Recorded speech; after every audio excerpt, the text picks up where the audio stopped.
Great to have you and have all our executives in this webinar. Thank you for coming. My name is Barasu Jawara. I'm a senior knowledge management expert at the African Capacity Building Foundation, ACBF. This is really a joint webinar we are organizing with the UN OSA, the United Nations Office of the Special Advisor on Africa. So this is really a great teamwork that again demonstrates the exemplary partnership the two institutions are having in collaboration with a set of think tanks, researchers, practitioners here present. So today we are talking about the AfCFTA. There's a lot being said about the AfCFTA, a lot of data.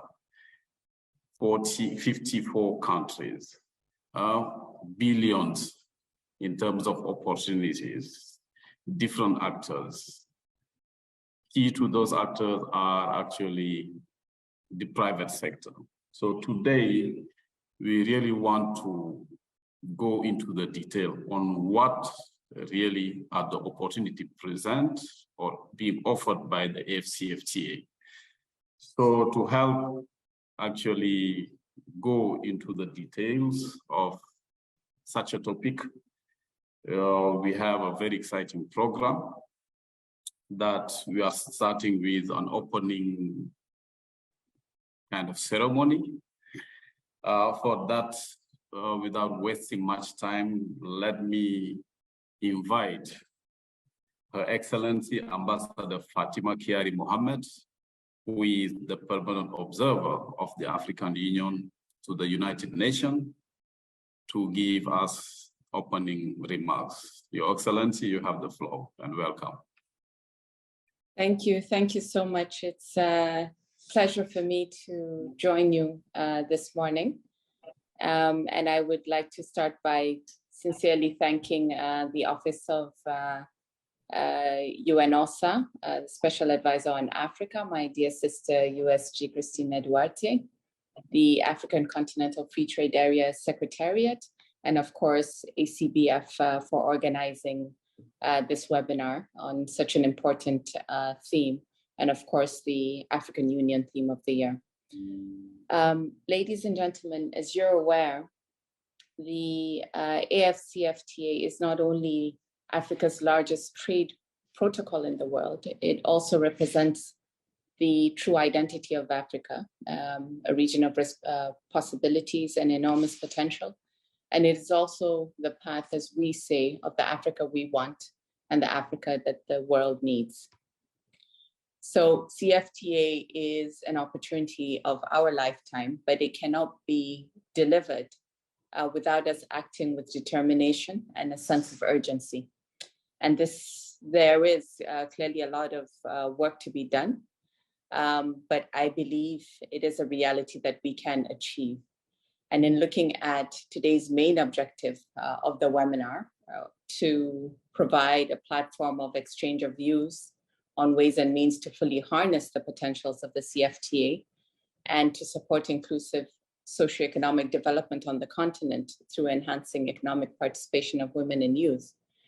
It is truly an opportunity, and I would like to share with you some thoughts on some of these priorities.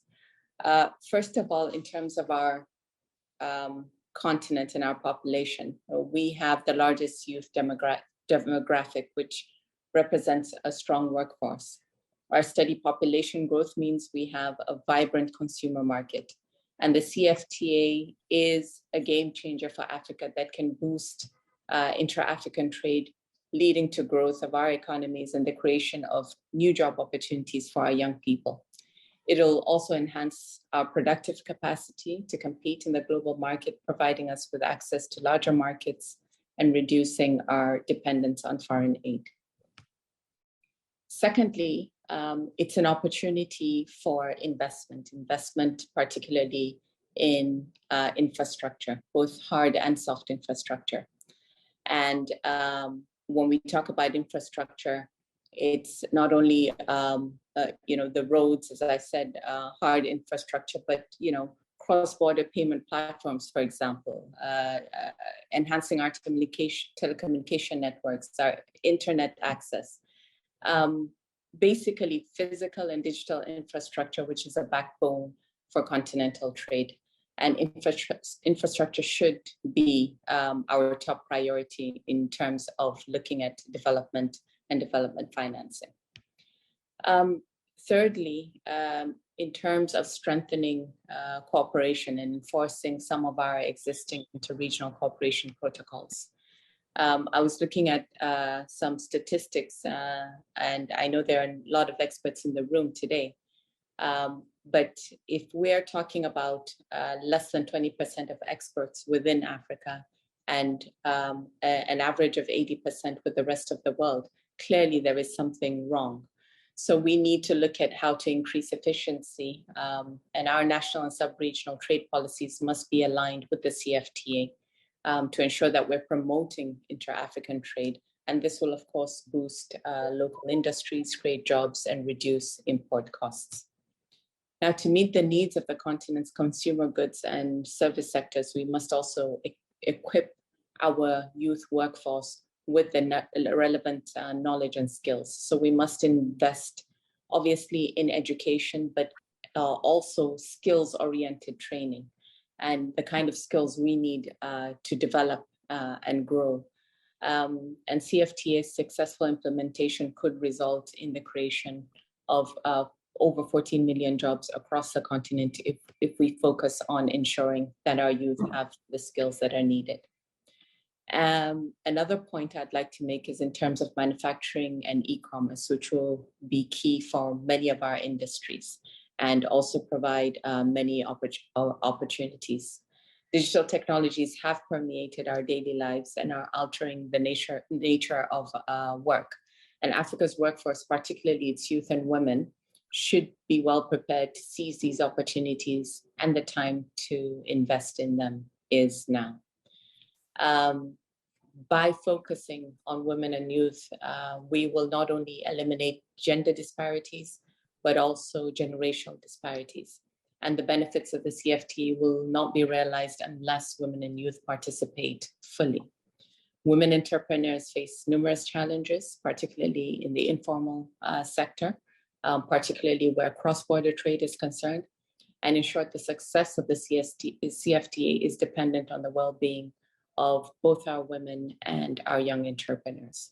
So our meeting today, I really look forward to listening in and hearing more, especially from the experts, in terms of how we can further discussion on how we can fully trigger socioeconomic impact, promote trade and investment flows, and enhance access to finance and markets and technology, particularly for our women and youth. We've seen far too often how in various public discourses, Africa has been synonymous with poverty, with war, with hunger and disease. And it's high time that we collectively work on changing the narrative. This negative perception is a constant battle, even within the realms that mean well. And we are the ones that are responsible for changing that narrative. The reality is we can only change this image by projecting what is positive and being achieved on the continent, and focus less on what is not, which tends to be the status quo. The CFTA, therefore, is an opportunity. It's a prize tool in our hands to do that and to turn our immense potential into socioeconomic prosperity. So I will conclude with those points. I'd like to thank once again all the organizers, and I wish you fruitful deliberations. Thank you for your attention. Thank you very much, Your Excellency, Ambassador Fatima Kiari Mohammed, for those really powerful welcoming remarks. I think you start with saying that the AfCFTA is an opportunity of our lifetime. And you ended by saying that it's high time that we change the narrative. I think that really those are very powerful what you started with and ended with.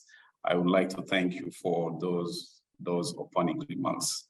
So I would like to move to Mr. Mamadou Biteye, who is the Executive Secretary of ACBF, my Executive Secretary. So yes, you have the floor. Welcome, sir. Thank you very much, Barasu, for that very generous introduction. Your Excellency, my sister, Christina Duarte, UNOSA, also Her Excellency Ambassador Fatima Kiari Mohammed, Permanent Observer of the African Union to the United Nations, Mrs. Shireen El Said, Consular Permanent Mission of Egypt to the United Nations and coordinator of the Group of African Second Committee experts, colleagues, friends, ladies and gentlemen in your respective capacities. It's really a pleasure, my pleasure, to address and welcome you all to this very important joint UNOSA and ACBF webinar for 2023.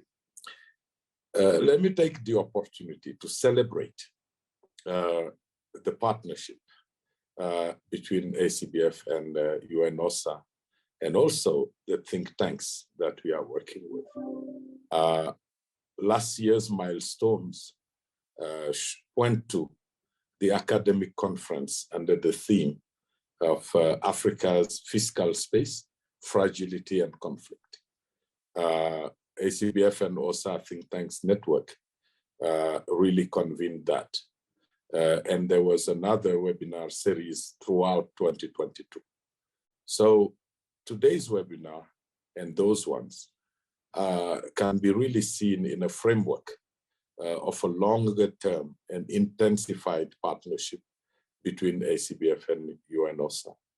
Our organizations stand to really supporting African countries, but very importantly through this series of webinars, but also through other forums to amplify the African voice in the global arena. That's our ambition. Today, the theme, which is about really maximizing opportunities offered by the AfCFTA, I join Barasu in really commending the very important and powerful remarks by Her Excellency. But I wanted really to say that the importance of the webinar and the theme are an opportunity to share lessons learned and also to learn about the opportunities offered by AfCFTA. Some of them that may be common wisdom is really, it is anticipated an increase in intra-African trade by 52.3%, according to studies done by ECA. By the way, greetings from Ethiopia, where the capital of Africa, where we are these days participating into the ECA Ministers of Finance meeting. And it should also boost intra-African exports by $56.6 billion and create opportunities for African businesses to integrate into regional and global value chains. It should raise income in the continent by 7% by 2035 and lift 40 million people out of extreme poverty. It is also foreseen, if implemented, the increase of FDI between 111% and 159% by 2035. We should see the rise of wages by 11.2% for women and 9.8% for men by the same horizon, 2035. So all of this shows how this theme is important. But the theme for this webinar spoke directly also to ACBF's strategic plan, 2023-2027, the next 5 years. This strategic plan has 4 issue areas. and one is around trade as an engine of economic growth and development in Africa, whereby ACBF is ambitioning to focus on addressing the low domestication of trade agreements in general through their integration into national laws and regulations. Because what we see oftentimes is that these trade agreements are signed, they are even ratified by our parliaments, they are even signed by presidents into law, but we don't go the extra and the most important mile, which is actually reforming national law and also changing the playbooks of the public service agents that and others who are meant to implement that. So we will also look at how to address the low awareness of main actors such as our micro and small businesses who make up the bulk of our private sector or the private sector in our countries, and to enhance their ability to harness the opportunities indeed offered by these agreements. Countries have invested in institutional and human capital development. Those who have invested in that will be better equipped to take advantage of the opportunities offered by AfCFTA and realize its potential benefits to their economies and people.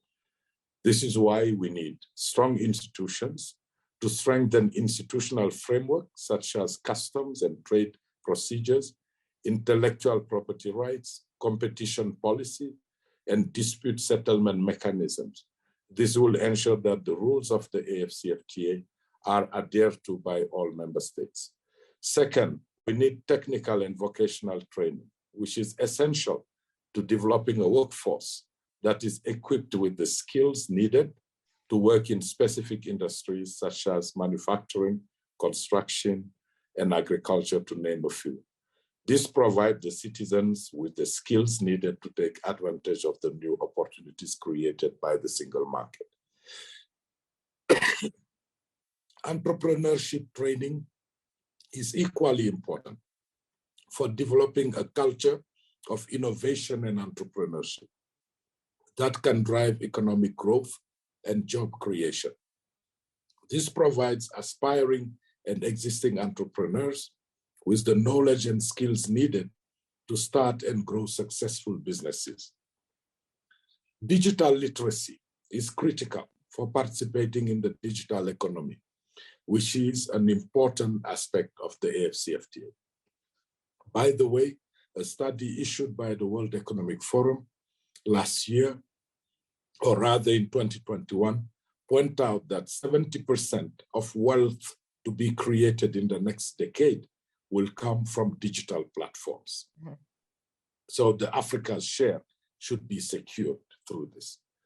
So I would like to conclude by saying that we ACBF stand ready and committed to working along with UNOSA and all partners to support the AfCFTA Secretariat in implementing the AfCFTA. But not just the Secretariat, it's also all the member countries. Acknowledging the special role, I want to acknowledge the special role played by my sister Cristina Duarte and her teams working with ACBF in ensuring continuous and enhanced partnership.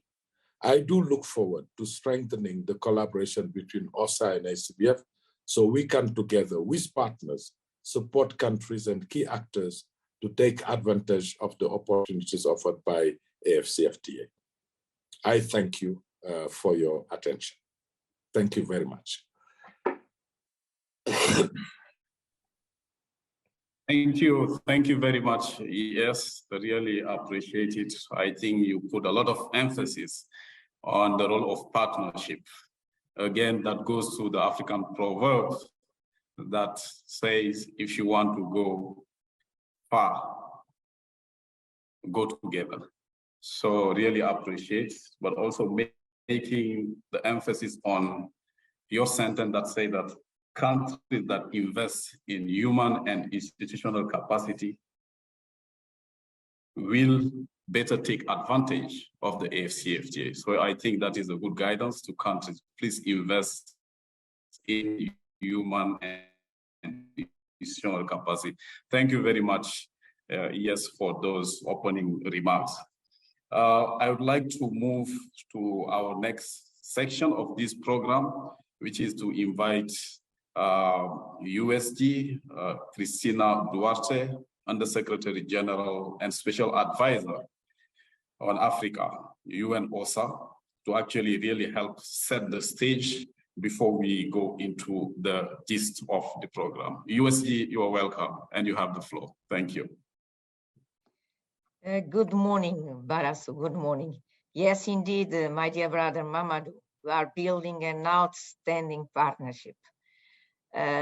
Together, we'll be able to increase in a significant way Africans' voices, not only in the New York stage, but within the UN system.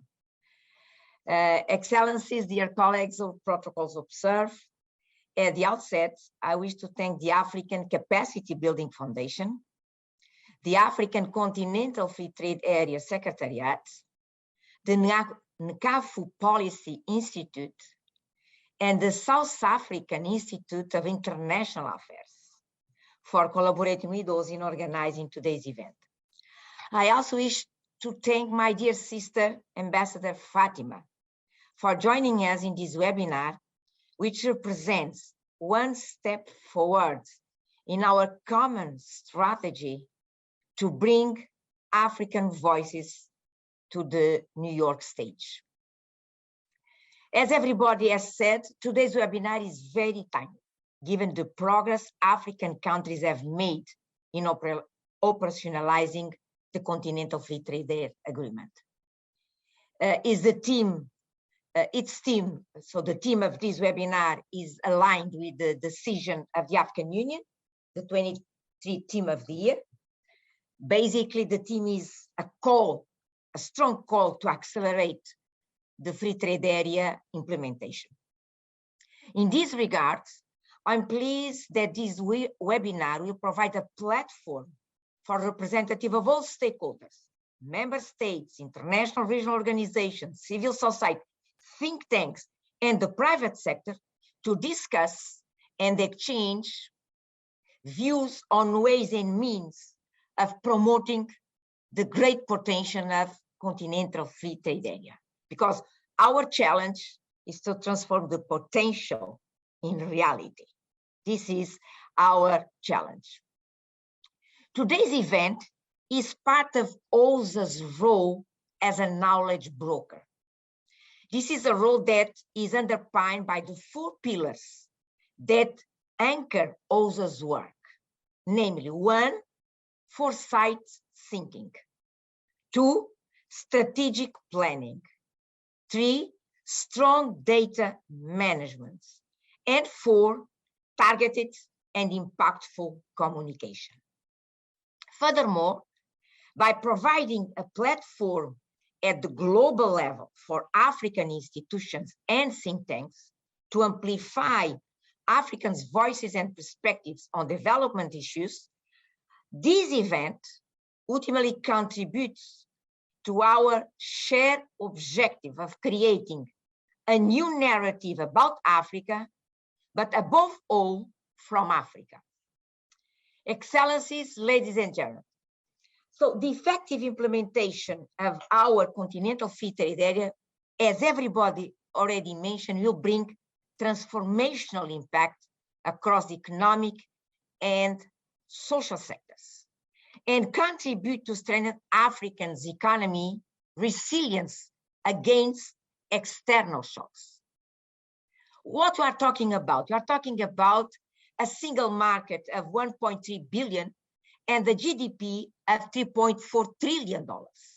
So Continental Free Trade offers massive opportunities for promoting economies of scale and local regional value chains and helping moving the needle, Africa's needle in global value chains.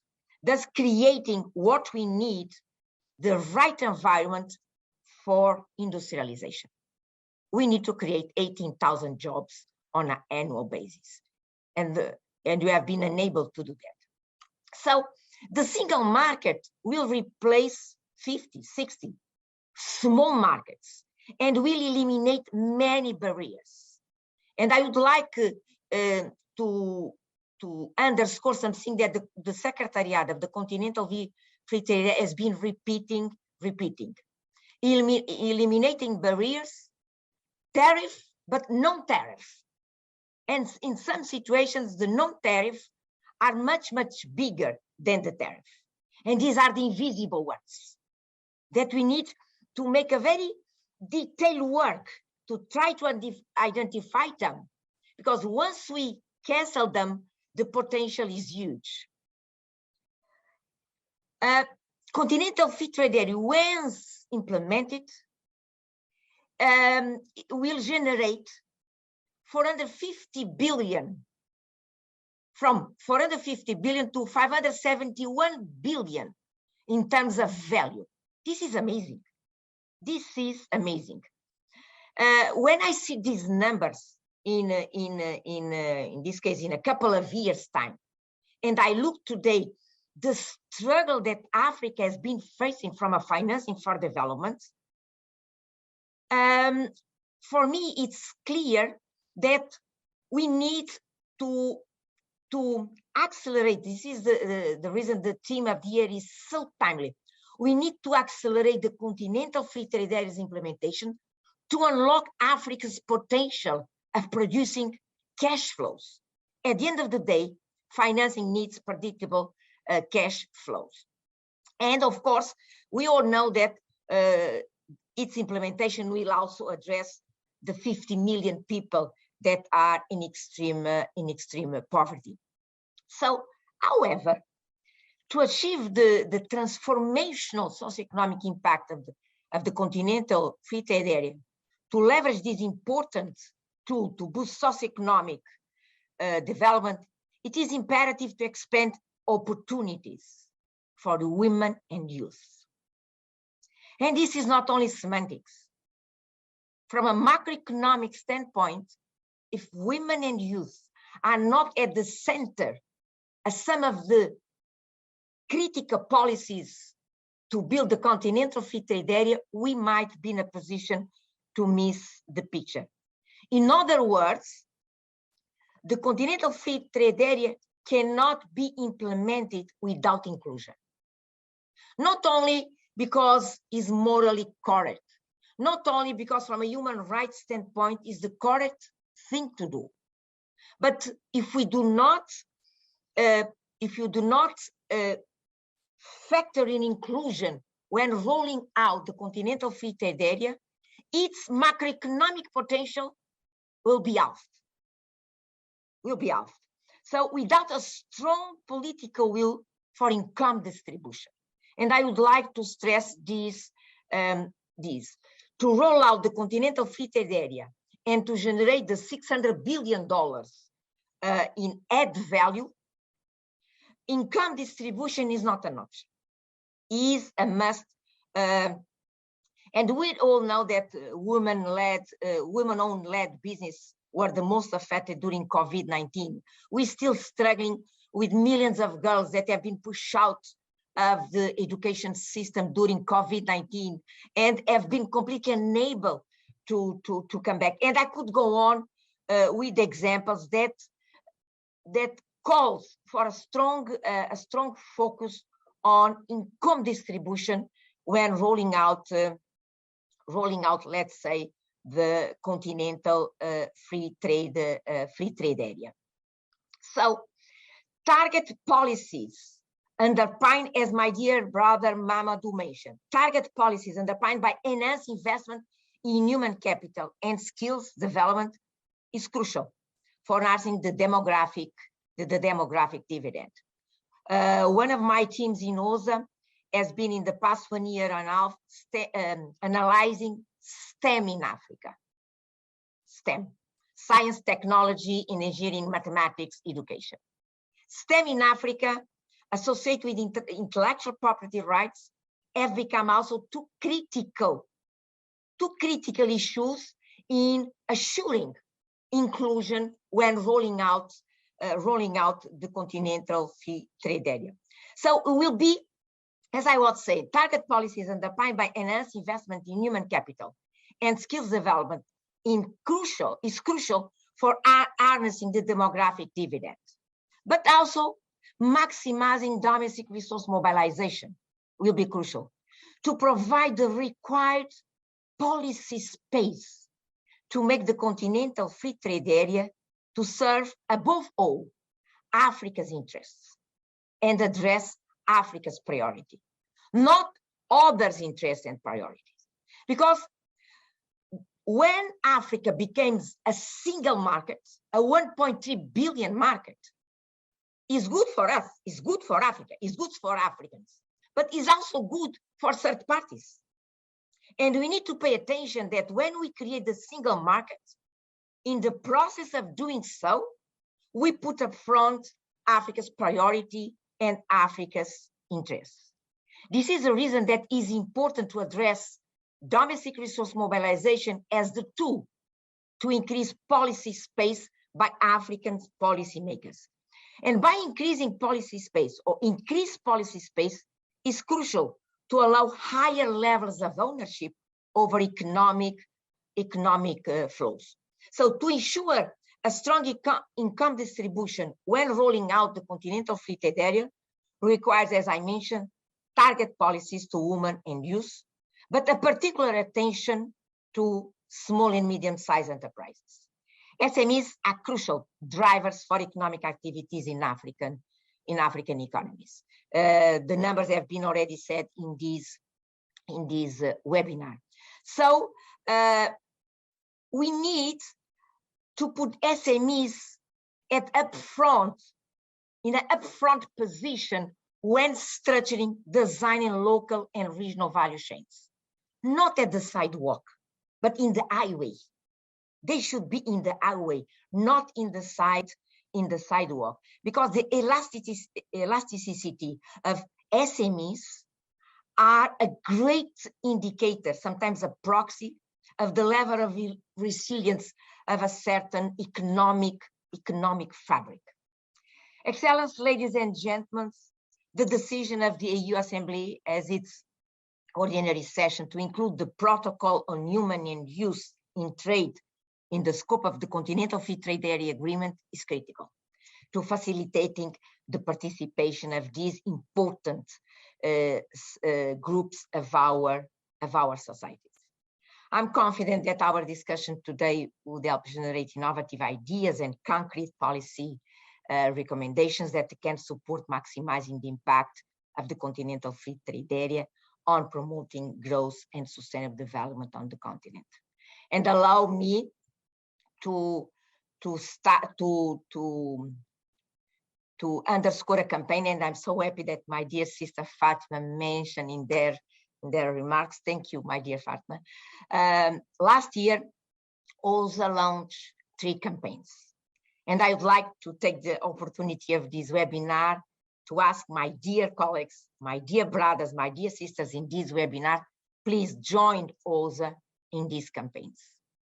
The first one is a pen for a gun.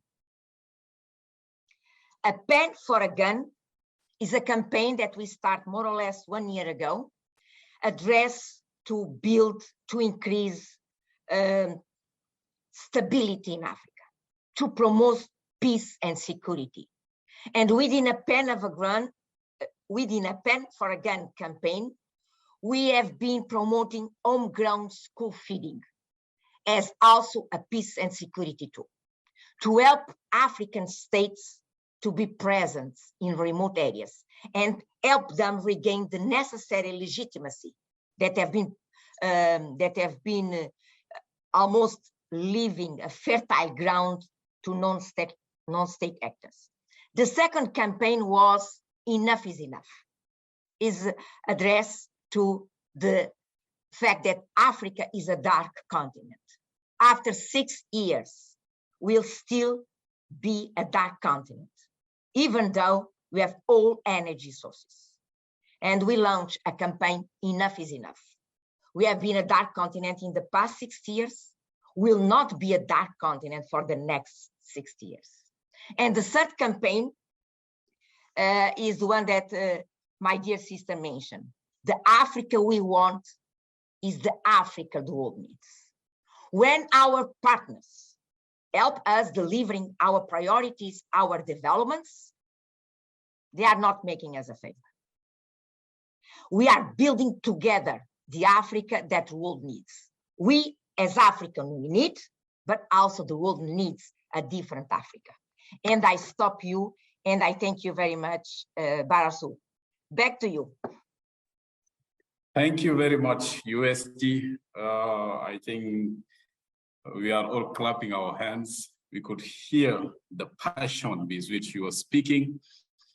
Really, that again shows how important are these issues. A lot of action point, I think, that we have all taken note. But what is important, I think, having political will, targeted policies, maximizing domestic resource mobilization, and you put a lot of emphasis on the importance of women and youth, as well as SMEs. So in our next panel, we have those represented. I'm sure we will hear a lot from them, get their insights, what are the challenges, but also what they want to see as support. Thank you very much. I also join you in calling everyone to join the 3 campaigns you've mentioned. I'm sure people will get in touch with the team to really support and really amplify the voice as you wanted us to proceed. Thank you very much, USD. I appreciate it. So we've been talking about AfCFTA. Now we want to hear about the AfCFTA through the Secretariat. Antonio, with the Senior Advisor to the Secretary General of the AfCFTA Secretariat. Gilberto, are you with us?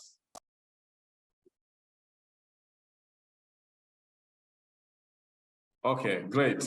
Welcome, Gilberto. You have the floor.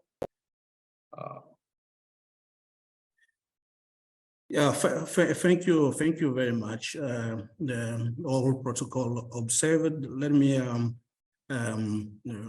really thank the co-organizer for this very important event. So my presentation will be focused on the state of play in terms of implementation of the AfCFTA. And I will do so starting with 2 points.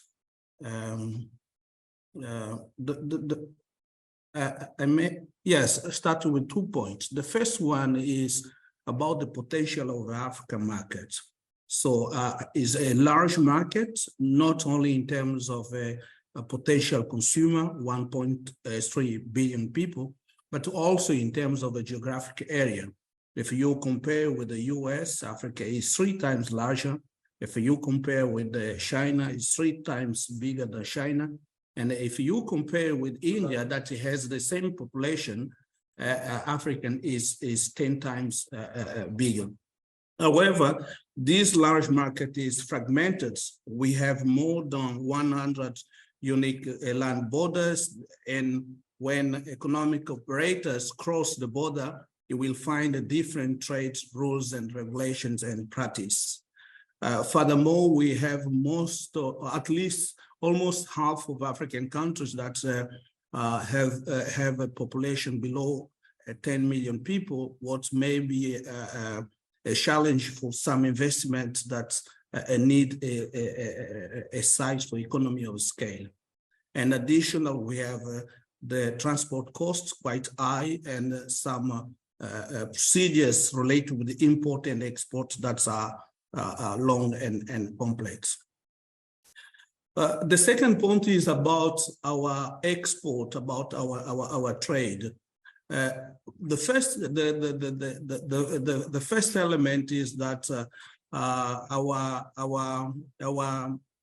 participation in a global trade is quite insignificant, less than 3%. And also that we trade more with the rest of the world than among ourselves. The intra-African trade is less than 20%. But what is important is that even that we trade less among ourselves, however, the product that we are trading are more diversified, processed and semi-processed goods, while with the rest of the world, we are mainly exporting raw material. Means that intra-African trade can be a catalyzer for industrializations and the so needed diversification of our economy, building so a more resilient economy.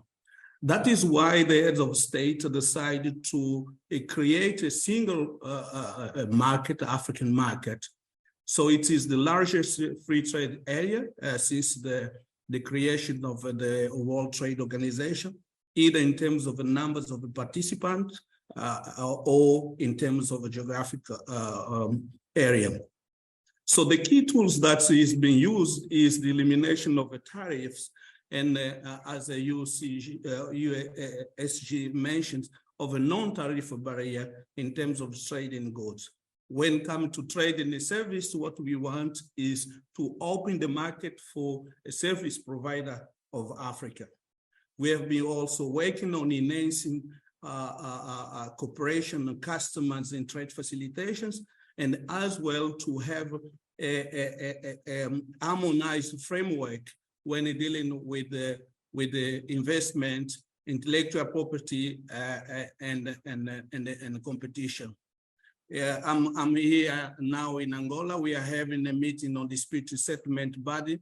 So this is the institutions that we have settled, that member states settled to dealing with any dispute that may come when it's implementing this agreement. And we have, of course, the AfCFTA Secretariat that will be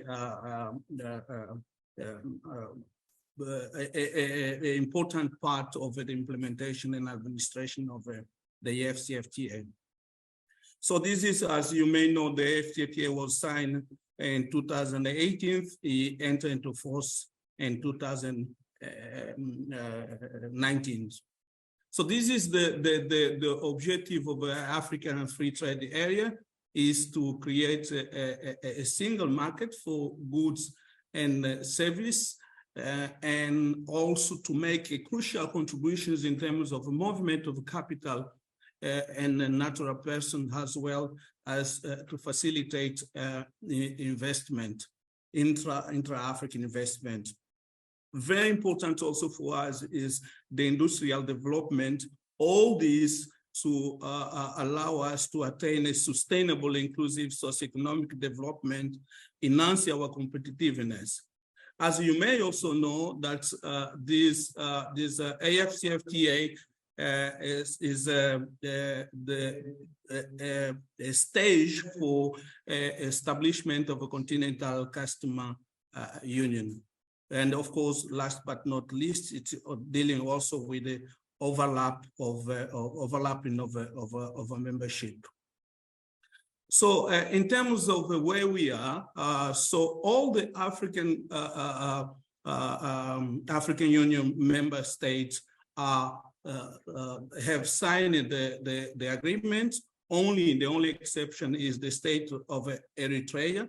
In terms of binding the numbers of the countries who have signed, we have now 47 countries, and the last three countries that ratified the agreement is Comoros, Botswana, and Mozambique. So we are advocating that the agreement to be ratified and signed and ratified by all the African countries. Just some element where we are in terms of trading goods. We have this commitment for countries that country has to inform other countries which tradable goods they will liberalize for goods coming from Africa. So the objective is that most of the tradable good has to be liberalized, and 46 countries have have already submitted the offer. Most of them, they are part of the four customer union, CEMAC, East African Community, and ECOWAS, and ECOWAS and SACO. There's another process that is very important, is that the Secretariat is to make sure that all these tariff offer is aligned with the commitment, with modalities that has been agreed, and we have done so for 36 offer. Second point also when coming to trading goods is to make sure that the goods that will go from one point to another will be made in Africa, that it will be not just the goods that are exported or goods that are just repackaged, but that is good made in Africa, that is good, that is also have the impact in terms of job creation. So member states agreed in the criteria and the conditions to identify this product, that this product is really African in 0.3% of a tariff line. Means that we have doing so many significant results. Just a few minutes, please. Sorry. Okay. Yes. So this is when come to trading goods. When come to trading service, also we are expecting that member states come with their offer. They have to identify the sectors that they will open for service provider, African service provider, and they have also to tell us which mode of supply that they will open for African trade provider. So, and it is being done for the case of 46 African countries. So for the moment, the negotiations are on the 5 priority sectors: business service, communication, financial service, and tourism and transportation. So this is the start of play for the phase 2 negotiations. Some are already concluded, some we are still working on. So we have concluded the negotiation when come to the competitions. The intention is to create a unified Africa Continental competition regime, and also to make sure that the gain from the AfCFTA trade liberalization are not undermined by anti-competitive practice. We have also concluded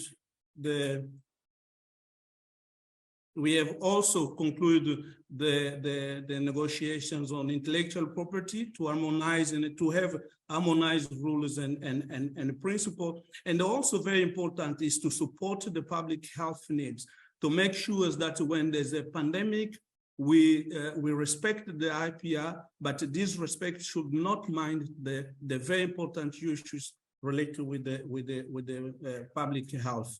And I should also mention that we have concluded, and all these protocols have been adopted by the heads of state and government last month. We have also concluded the protocol on investment to boost intra-African investment flow. We are now negotiating, member states are now negotiating 2 protocols that are very important. One is protocol on women and youth in trade. As you may know, Africa is the youngest continent in Africa in one hand. In another hand, women are the most important trader when it comes to cross-border trade. So we have also started negotiating the protocol on digital trade. And all these 2, we have the deadline that will be June this year. And we have already agreed on the terms of reference for the both committee on the guideline and principle, as well on a roadmap. Well, this is what I made the presentation, at least the first part is related with the legal framework.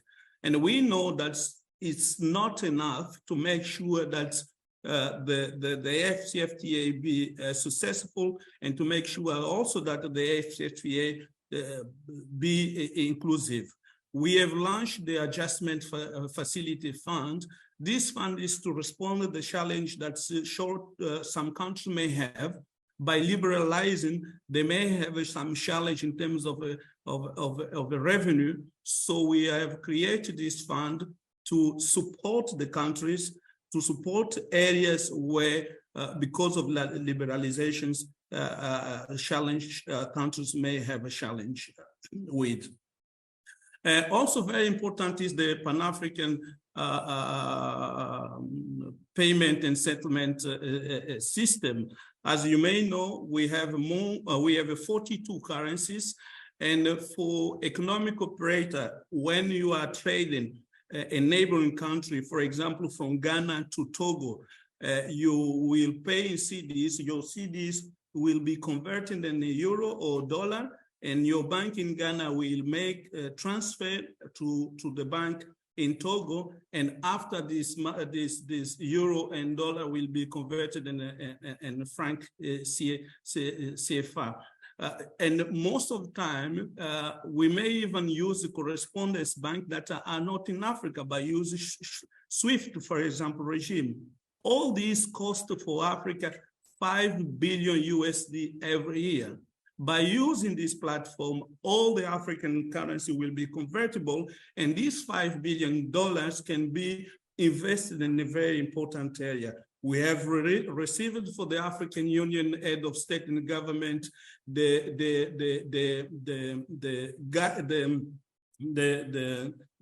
directive to work with the central bank and member states to deploy the system in a continent.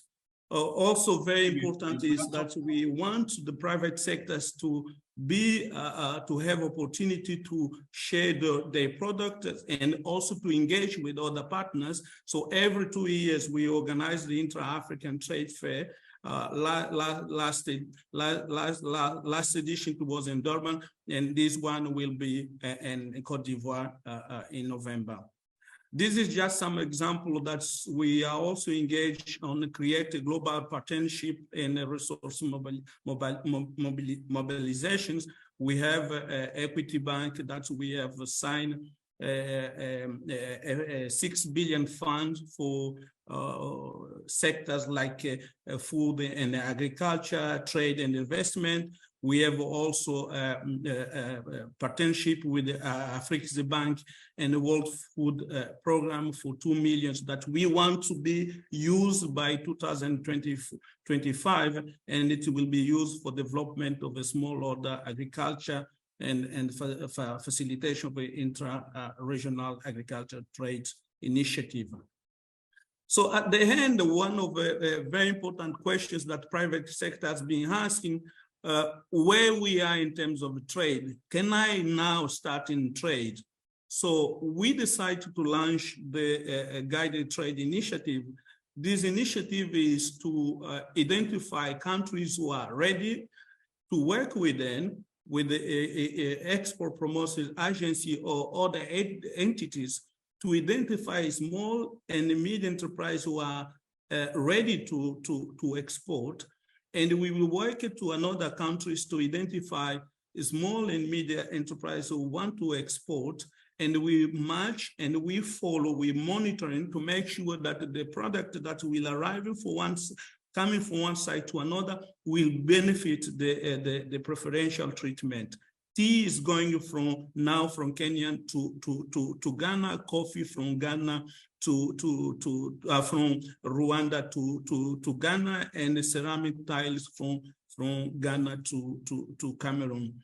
What we want to do, yes, just to finalize, what we want is really also to have a feedback the private sectors, where we are in terms of institutional framework and where we are in terms of if we are ready to use the AfCFTA to trade. So this is some of the benefit that was already mentioned before, and I thank you for allowing me to update you on an implementation of the AfCFTA agreement. Thank you.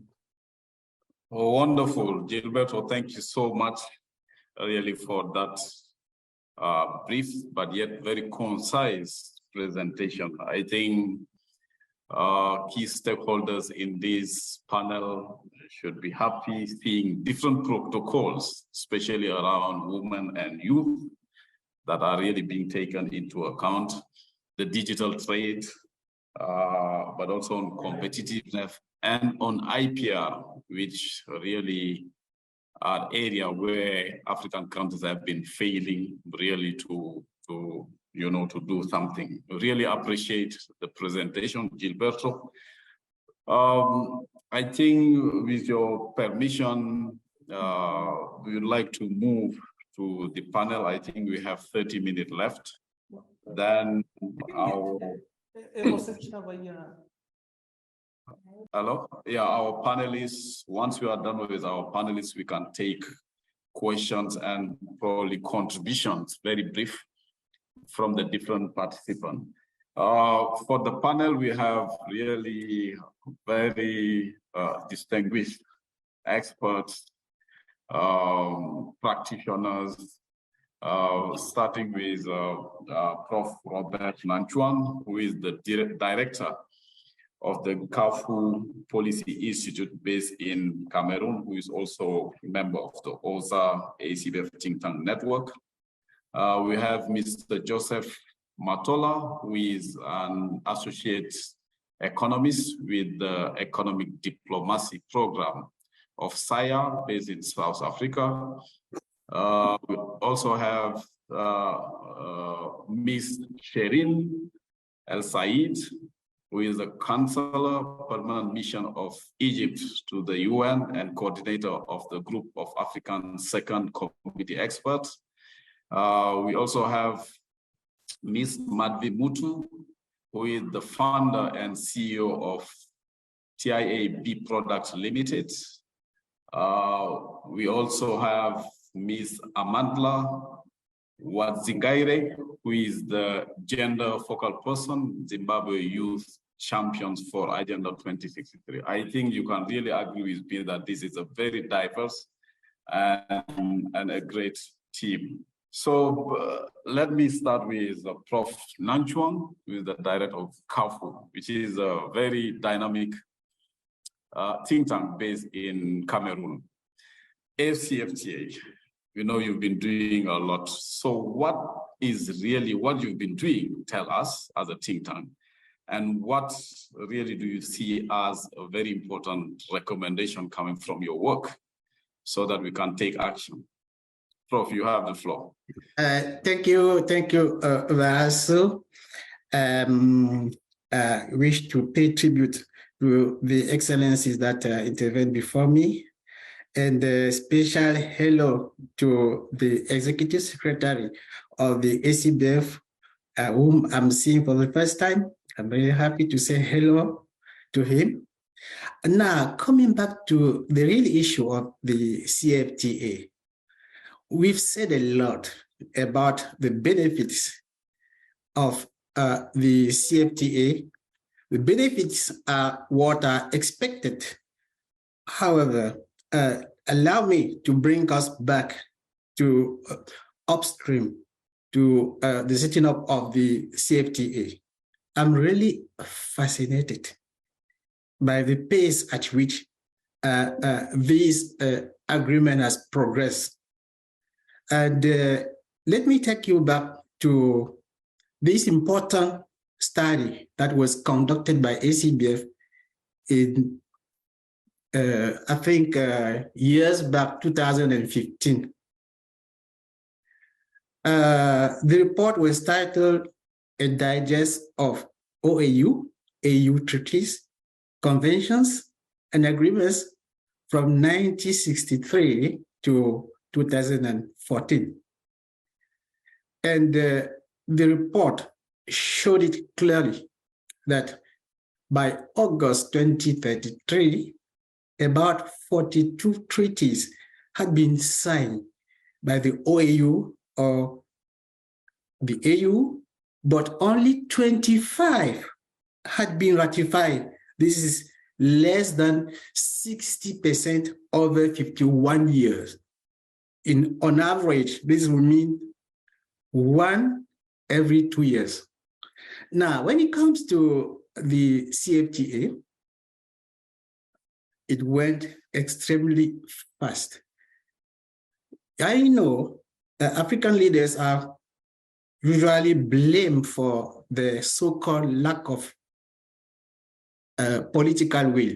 But here, there is a real example of political will. I don't want to go back to the process, but we all know that it was adopted in 2018.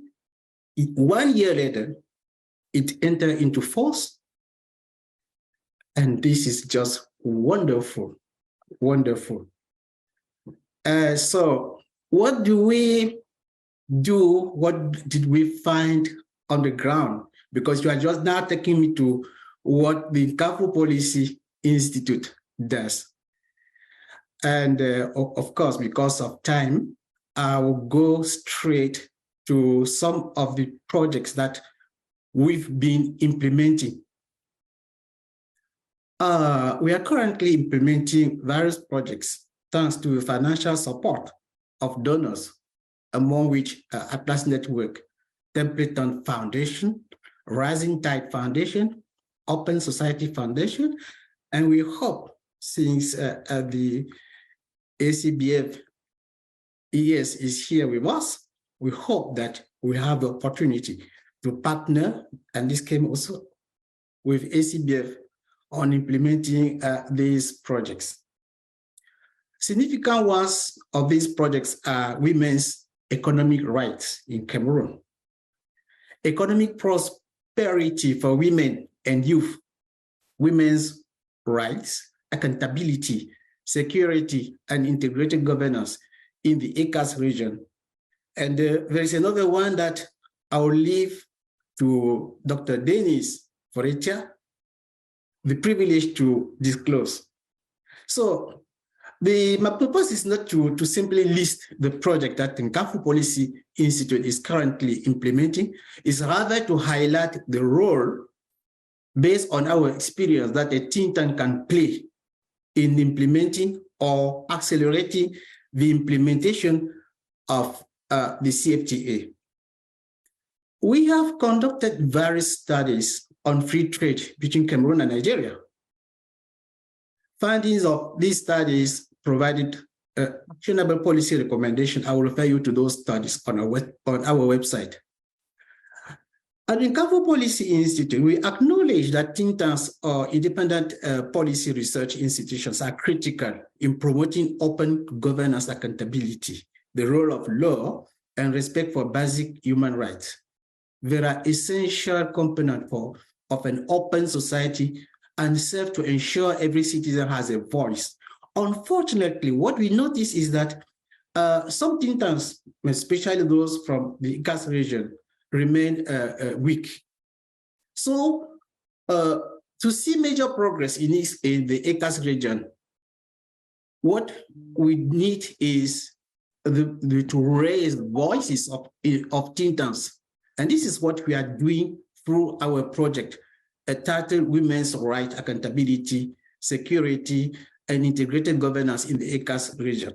We call it the RAZIC project. So through this project, we will work in partnership with a consortium of think tanks in the ECAS region to first strengthen their ability to influence policy at the local, regional, and continental level.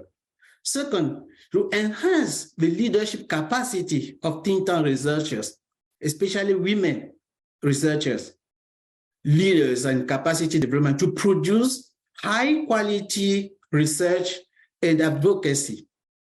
And third, to expand the visibility and reach of think tanks across the continent and globally. We have begun sending letters to the ECAS think tanks that we have identified, and I would like to take this opportunity to call upon those who have not yet joined us to do so, so that we can launch activities with them in early April as planned. I also take the opportunity to call upon partners to join us to implement this important project. And since most of the countries of the ECAS region have French as their official language, let me also say it in French. Je voudrais prendre l'opportunité de cette plateforme pour inviter les think tanks à nous rejoindre dans cette activité que nous voulons mener pour porter haut la voix des think tanks dans la mise en œuvre, l'accélération de la mise en œuvre de la ZLCAF. I will have to come back to you. Allow me more time. Thank you. Thank you very much, Robert. Really appreciate it. I think you went far even into really telling us what think tank could do to support the implementation of the AfCFTA. I thank you very much. The AfCFTA Secretariat is here, and you know, the different partners are here. We can all tap into the very great resources which are think tanks available here. Thank you very much. Let me move to our second panelist, Mr. Joseph Matola, who is from SAYA. SAYA is, I think, the first think tank set up in Africa. So, Joseph, my question is about also SAYA. What work do you do to support the implementation? You really do a lot of research. So what exactly are you doing? And if you also could tell us how you could also support, or how are you supporting the implementation of the AfCFTA? Joseph, you have the floor. Thank you so much, Baraso. Can you hear me? Yes, loud and clear. Yeah, thank you. I think Professor Robert Nanchong has kind of preempted what we do as think tanks, which I can just say generally is first and foremost conducting knowledge generating activities. So researching on various aspects of the AfCFTA and the role that it plays on different aspects of life, including the role that it will play on social and economic inclusion of marginalized groups, including women and the youth. So for this, we have been we also have some projects, and we have a project being funded by CEDA, in which we are conducting various, which we are producing various research outputs. But I'll maybe focus on the outputs that are related to the topic that we're discussing today. We have produced papers on the AfCFTA and how it can drive digital inclusion on the continent. So in this case, we're looking at the AfCFTA as a catalyst for providing digital infrastructure, which will help to bridge the wide digital divide on the continent, and also how the AfCFTA can help facilitate cooperation amongst governments and national governments and international organizations to come up with sound regulations that do not hinder access to ICT services and other digital facilities. So this is the understanding that the AfCFTA can facilitate the bridging of the digital divide, but also the understanding that we need digitalization for us to take full advantage of the and gain all the fruits from the AfCFTA. We have also looked at I think I'm going to share some of the papers that we've done. We've also looked at the role of e-commerce as and the digital economy as what would be the main drivers of the AfCF of us generating the desired outcomes from the AfCFTA. And we have also looked at how the AfCFTA can help in promoting the informal cross-border trade. Of course, this is work in progress, but this is the realization that most of the informal cross-border traders are women, and if the AfCFTA is to be fully leveraged to promote the informal cross-border trade, you find that it automatically promotes the women economic welfare and help shrink the inequality that already exists. With regards to the digitization that I was talking about, the thinking is that this is where the youth can thrive, and with Africa being such a youthful population, and this is where the AfCFTA can help our youth to be included in our economies. Of course, this is just on the knowledge generation side, and we as a think tank, we mostly focus on the policy insights and policy briefs, so that our research outputs are mainly targeting for policy consumption, if I can use that term. But beyond the knowledge generation, of course, we are we promote we come up with policy recommendations. We try to promote policy engagement. I think at webinars like these ones, we try to organize and get involved in, just to facilitate the dialogue. We have done some capacity building with regards to the African peer review mechanism, a part of which is to check how African countries can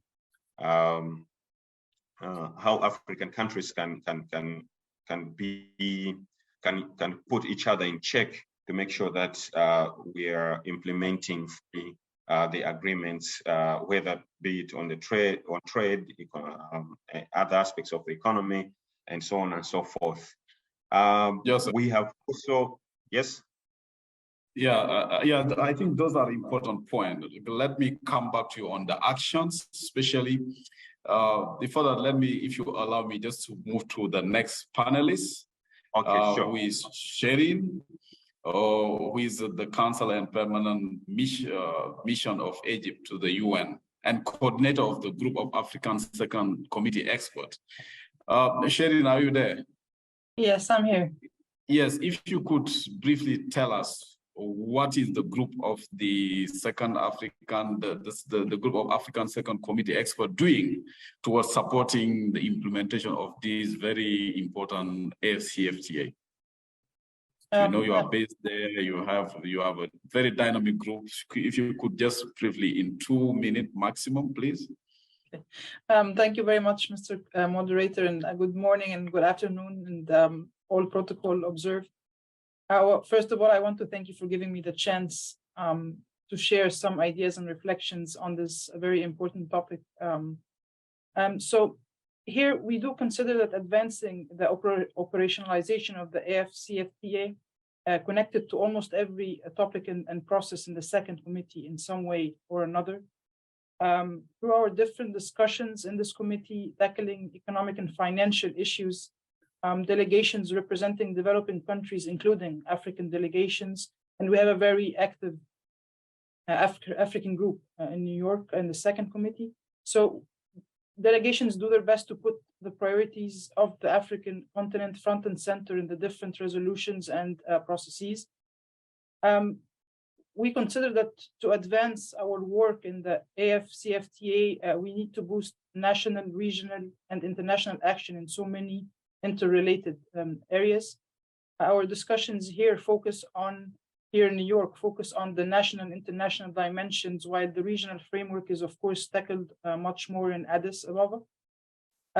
So, for example, we discuss how international cooperation and national efforts can enhance productive capacity, scaling up quality trade and communications related infrastructure, strengthening negotiation capacities, preserving national resources, participation of developing countries in international trade, boosting resilience to external shocks, integration in global value chains, South-South cooperation, also strengthening financial institutions, reforming regulatory and policy frameworks, and so on. The list is very long. So all of these aspects feed in the operationalization of the AfCFTA in some way or another. And as alluded to earlier by Mr. Mamadou, signing the agreements is not enough. Work needs to be done on the national level, including capacity building and regulatory and policy reforms. So this is one of the aspects we try to focus on. How can we advance international cooperation to achieve this? So though we don't engage directly in the negotiations related to the free trade area itself, we get the chance to advance collective action on so many relevant areas that have the potential to do so. We believe that advancing international cooperation is crucial now, more than ever, and the current cascading crises have exposed the limitations of the current global cooperation system and has even cast doubt on collective resolve of the global community to work together in times of crises, even if this is for the common good of all. And that was very evident during the pandemic, for example. So we continuously try to boost international cooperation investment in areas such as sustainable transportation, digitalization, human capital development, and new skills training, including and especially for women and youth, all of which have the potential to fast track the operationalization of the AfCFTA. And also our colleagues in the third committee handling social, humanitarian, and cultural affairs also play a very important role in tackling the issue, especially of empowering women and youth and advancing the role. And this also feeds into the work of the second committee on economic and financial affairs. So another agenda that we also actively engage in as an African group, and which also has the potential to greatly help the sustainable development in the continent in general, and feed into the AfCFTA in particular, are also issues related to the least developed countries. Challenges facing the LDCs are of special importance to the African group here in New York, because 33 out of 46 LDCs are located in our continent. And so we also try to work very hard on this agenda to assess LDCs on their graduation path, assisting them as well in overcoming their unique and particular vulnerabilities. And the group also, recently participated in preparations for the LDC conference that was just held in Doha about the least developed countries, and actively also participated in the negotiations for the Doha Program of Action, which was adopted last year. And all of these collective efforts feed into the AfCFTA, even though if it's not directly linked to the negotiations on the free trade area itself. Also, we do work on having explicit references to the free trade area in a number of relevant General Assembly resolutions. We had some in this current session, including in the one on international trade and development. We had this where we were mentioning how bilateral, regional, and multilateral trade agreements complement the multilateral trading system. And so we were putting emphasis on the AfCFTA in this regard. Another example was also in the resolution tackling the progress in the implementation and international support to NEPAD, where we were acknowledging the progress made towards ensuring the free movement of persons, as well as goods and services in Africa, and reference was made to the free trade area in this regard. I also think, I strongly believe that the African group here in New York can benefit a lot from the work and expertise of the African think tanks and institutions. I learned a lot today, and I do believe that more of these interactions could help the African group have more focus on what needs to be done. African think tanks and institutions can help us identify the various opportunities and challenges related to the full operationalization of the free trade area. And this would help the different stakeholders have more focus on what needs to be advanced. As delegates here in New York, for example, we could definitely benefit from that. I mean, we do try to push for areas we believe can benefit this collective effort, but we can't necessarily identify all of them. Such exchanges would be very important to advance our work. And so we would like to have more detailed, maybe meetings and briefings between the African delegates here in New York and the relevant African think tanks and institutions in this regard. And I think it would be very beneficial. Let me stop here because I know we're running out of time. I yield the floor back to you, Mr. Moderator. Thank you. Sherin, thank you so much. I think there's really a very packed agenda, a lot you are doing, but also I think what is important, African think tanks also need to know that they really can help you really as a group to really get a better understanding, to get briefed. So that is really a call for action. I see Robert is taking note. Yes. Now let me move to the SME, and after that to the youth. Madvi, you are the CEO of TIAB Products Limited. Madvi, tell me, are SMEs like yours already benefiting from the implementation of the AfCFTA? Thank you, Barasu, and thank you. Good afternoon, everyone. Thank you for the opportunity to talk about this and our experience as an SME.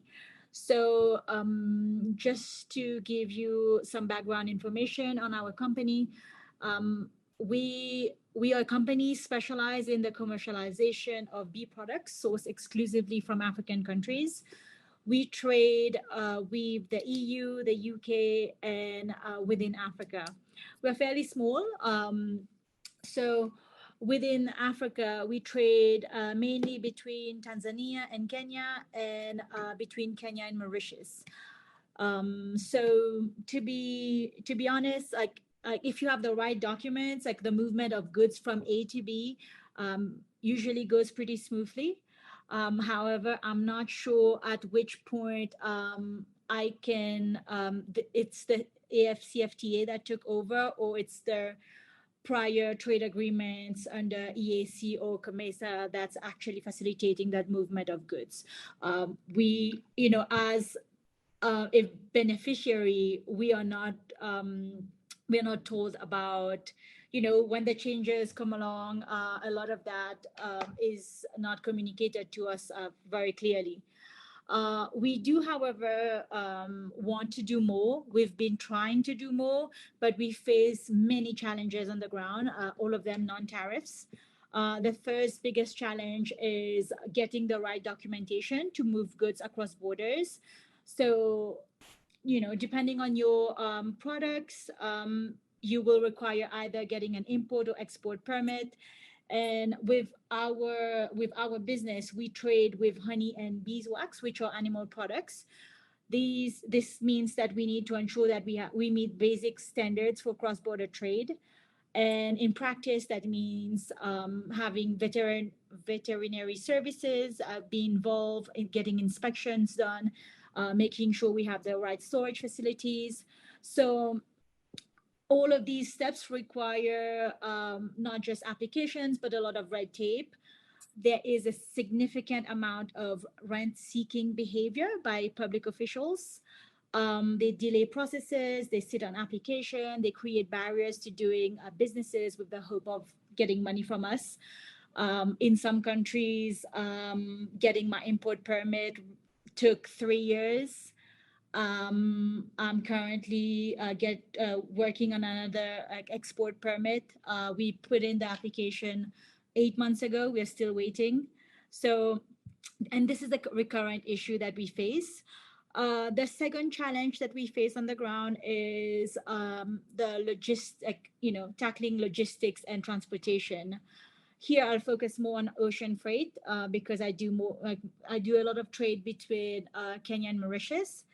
So that when you're small, it's ridiculously expensive and very often out of reach for most SMEs. So ideally, if you're trading small, you want to pay for the volume that your products take. But unfortunately, the big logistics companies don't cater to the small players. They want you to trade big volumes. And for them, that means at least a container of 20 feet in dollar value. That's anything between 80,000 USD and 300,000 USD, depending on what we are trading. I'm guessing other companies are affected differently. So as a small business, this is definitely not something that we can do. It's not our starting point. We do not have that kind of liquidity. And when you're starting out, very few banks are ready to provide guarantees for such trades. So our solution is usually to go to the middlemen, and these are companies that group different orders together and ship to one destination. They charge exorbitant prices and very often engage in unethical big business practices. For example, the last stock I had that needed to be transported from Kenya to Mauritius took over 2 months. It costs over 1,000 USD per cubic meter, which if you're in the ocean freight business, you would know how ridiculous that is. There's no direct route. My stock went from Kenya to Singapore before reaching Mauritius. You take a map, you see how ridiculous that route is, but there was no other option. If you are trading goods that have a shelf life, that's already taking 2 months out of your shelf life. So, in practical terms, that's costing you money. And on arrival in Mauritius, the company refused to release my shipment unless I paid extra money. So this is what we're dealing with as a small business. And when you can't afford to buy and ship a full container loads. So, okay. Yeah. No, Magvi, thank you so much. I think those are challenges which really you are calling for action. I mean, so that yes, really all those could actually be tackled. So partners are here. The AfCFTA secretary is also here. I think Gilbert is taking notes. So I would like to really request for everyone in this platform, you are supposed to finish now, exactly. But if you could just allow me to take Amandla, yes, for the question around youth, because that has been mentioned, it has been taken into account by protocol.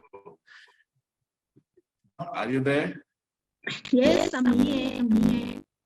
Yes, youth, what is your take on the AfCFTA? Okay, thank you so much. Thank you so much, ACBF, for the opportunity and this platform. So my name is Amandla. I'm from Harare, Zimbabwe. I am a young agripreneur. I'm into farming of horticulture products, yet to export, but really looking forward to take advantage of the implementation of the AfCFTA to be able to explore that avenue. So I am a member and the gender focal person of the Zimbabwe Youth Champions for Agenda 2063. So to begin with, I believe that as the youth sector and young women within Africa, we can really explore and take advantage of the implementation of AfCFTA in many diverse ways. So AfCFTA will bring about free movement of goods, especially to our cross-border women traders specifically. It will also attract investment to Africa, and also considering that Africa was one of the hardest hit continents with the COVID-19 pandemic. that closed our economies. As such, export and import business did decline. So therefore, with the fast tracking of implementation of AfCFTA, it may bring about a change and a rise in economic development of Africa at large. I also, however, would wish to hasten to say that we do have reservations with the categorization of women and youth into one space, because we do face different problems as women and as youth in terms of the negotiation of women and youth protocol within the AfCFTA. However, we do applaud that at least there is discourse within women in trade and youth in trade that is happening, and negotiations that are taking place within the AfCFTA. The issue of identifying women cross borders and women in agriculture, women in SMEs as the informal sector, it needs a lot of analysis and looking into to say, how can we be taken seriously as the youth in Africa? How can we be taken seriously as young women in agriculture, as young women in SME businesses, to say we can truly contribute to the realization of objectives of the AfCFTA. However, we do have challenges that we face, issues of lack of awareness, lack of capacity building, lack of access to finances in order to finance our export-import businesses. So as such, we really hope that the implementation of the AfCFTA will bring about opportunities that will improve this sector that we call the informal sector, where we find most women and youth occupy this space. Thank you. Thank you very much, Amandla. I see the hand of Professor Kofi Tesi. We are really running out of time. Prof, I'll give you 1 minute, and Ronald Munatsi, I also give you 1 minute. If you have questions or contribution. Prof Kofi.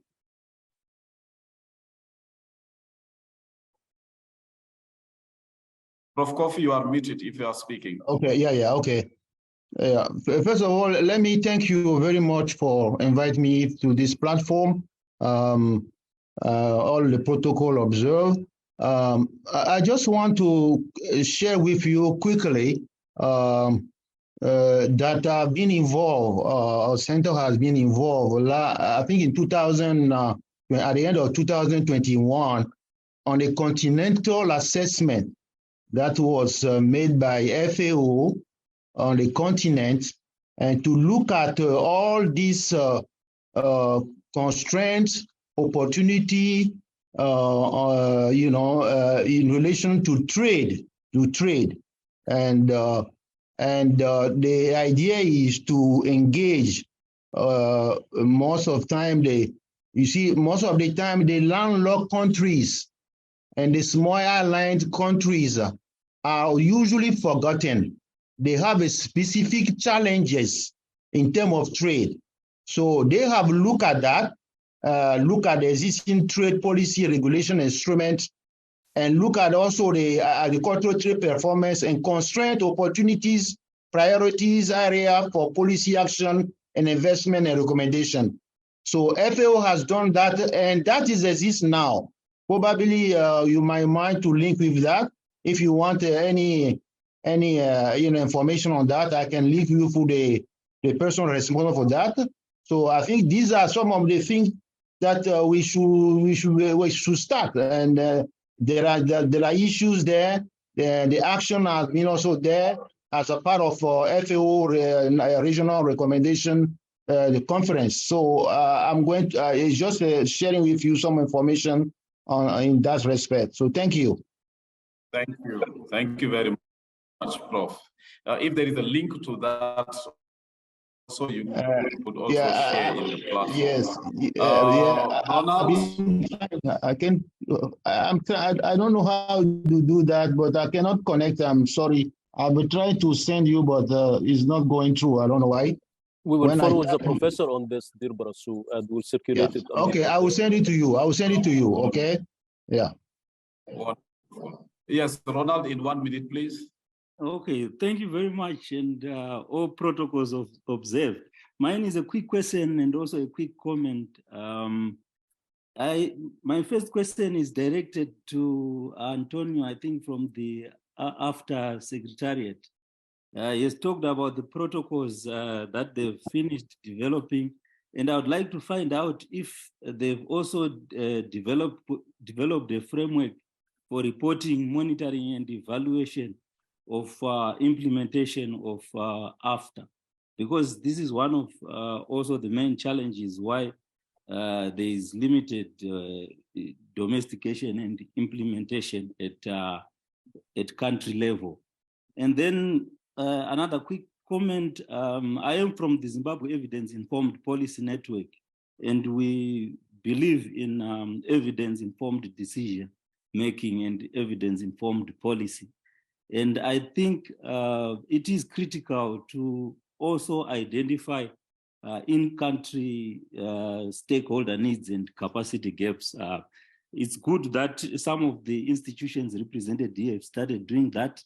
But most importantly, also the role of business support organizations and also building capacity of the businesses along the value chains, and also improved organization and coordination of some of these BSOs and key stakeholders, including some of the businesses along the various value chain. So it is also important to ensure that there is available information and services to support businesses, BSOs, and key stakeholders in increasing exports to AfCFTA. Thank you. Okay, no, thank you. Let me give the floor to Gilberto, and then Hussein, I will hand you back the floor after Gilberto. Yeah, thank you very much. I think it's, I don't know if technically it's possible to allow participants also to ask questions, and we'll be more interactive platform to also share some of things that is being happening. And this is for me is for the Secretariat is a good opportunity for that. So let me start with a comment, very interesting comment of Amandla. I took note just to clarify two things. One is about lack of knowledge. We are aware that we have to do more in terms of a sensitization program, and we have at level of the cabinet of the Secretary General someone that is now there to just deal with the private sector engagement. We want to make sure that all the Chamber of Commerce and some other institutions related to the private sector be on board in terms of to know what we have been doing, and especially to know what are the opportunities that we are creating with the AfCFTA. We have to do more. We are aware of that, and we will do more. We engage. We are trying to have also, because we can't do everything, we are trying to have also different institutions on board to make this exercise in a more efficient way. We have, for example, a memorandum of understanding with the International Trade Center, ITC, who has a very good program on she trades. I don't know if you are aware. The second point is about the protocol on women and youth in trade. So the name women and youth are together, but there's no requirement for having the same legal provisions for both. So some member states think that this protocol can be like 2 on 1, a specific provision related with the women and a specific provision related with the youth. And also in that point, it's very important that we have decided that the Women and Youth Conference that we organized last year in Tanzania has to be annually, because it is a very good platform to listen from you, to listen from women on the ground, the challenge that we may have, and also to have input that the protocol should not be just building based on internal policy related with that, but also with what is happening really on the ground. Related with the question of Donald, very important questions. So when it comes to monitoring and review the degree of implementations that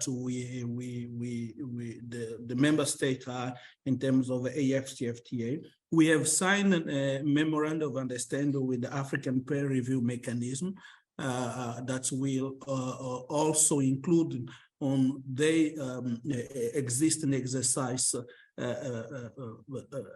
things related to the AfCFTA. And we are also internally trying to organize the way we internally are organizing to have a section or a divisions that will really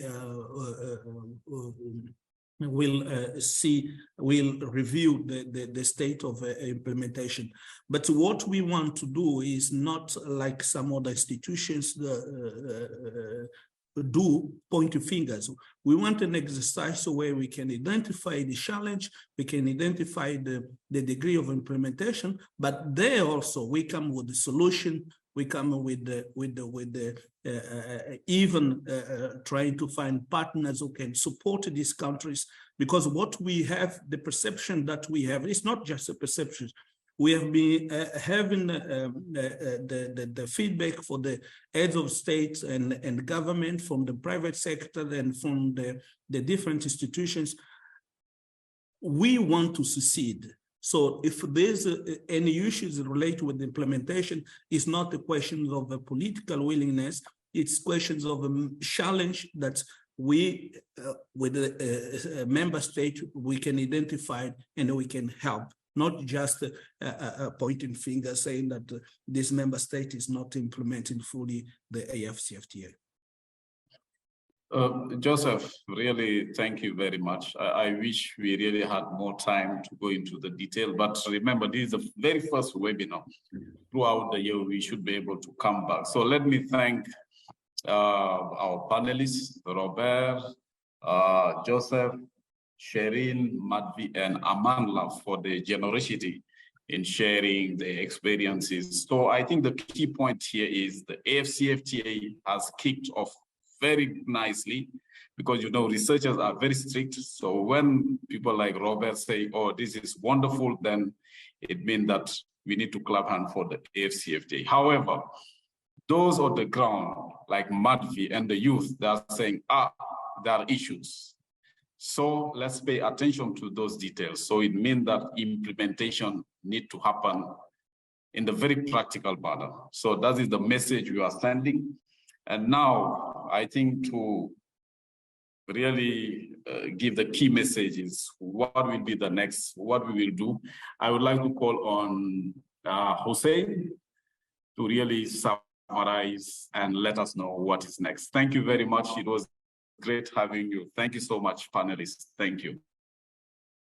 Thank you so much, Dir Barasu, for the excellent moderation of today's webinar. And thanks to all the speakers and panelists actually for sharing very valuable insights. I'm sure that our audience today will walk away with very important messages coming from this webinar. And as you know, this webinar also will inform the discussion in the Africa Dialogue series in May. So OSA will prepare a comprehensive report that will be inclusive of all the great ideas and concrete recommendations that were actually put forward by our speakers and panelists today. But I have tried to capture maybe some of the key salient points and key messages that emerged today during the discussion. So I will try to maybe summarize some of these key messages, but with the understanding that a full comprehensive report will share with our participants in the next few days. So maybe first to say that the African Continental Free Trade Area is indeed a game changer in Africa's growth trajectory. It's underpinned by the huge potential of intra-African trade as a critical catalyst in pursuing an inclusive, resilient, and sustainable development and sustainable future for the continent. The FTA reflects a level of ambition that is commensurate with the level of ambition and the level of aspirations of Africa's development aspirations. It covers goods, services, and dispute settlement, but in addition, it regulates new areas, including investment, intellectual property rights, competition policies, digital trade, and women and youth in trade. The effective implementation of the African Continental Free Trade Area will bring transformational socio-economic benefits and will help build the resilience of African economies against external shocks. The integrated single African market created by the AfCFTA and the free flow of goods and services offer massive opportunities for promoting economies of scale and regional value chains. This will help create an enabling environment for sustainable and inclusive industrialization, investment, and entrepreneurship.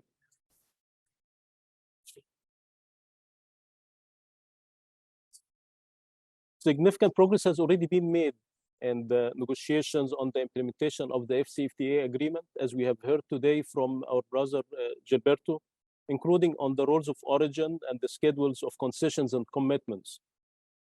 In addition, progress is also being made on phase 2 issues, including the protocols on investments, competition policy, intellectual property rights, digital commerce, and women and youth in trade. Achieving the transformational impact envisaged in the AfCFTA requires making it work for African women and youth, and improving the regulatory frameworks to tackle the bottlenecks that constrain their full economic participation, including in intra-African trade.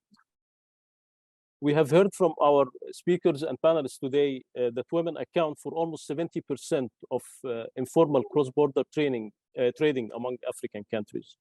And they also represent more than half of African micro, small, and medium enterprises, which are owned and led by women.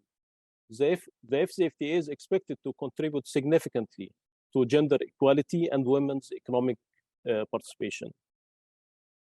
African youth, the continent's most important asset. And this was a point emphasized by several speakers today during today's discussion. They are a driving force of innovation and entrepreneurship across the continent. And the role is indeed very vital in terms of promoting trade, particularly digital trade. And we have heard from various speakers that, including Mr. Pitei, that digital commerce actually is growing, and it will account for more than 70% of transactions in terms of international trade moving forward. There was emphasis on targeted policies that target the empowerment and building the skills of women and youth, and also to scale up investment in human capital and skills development, which are crucial for harnessing the demographic dividend.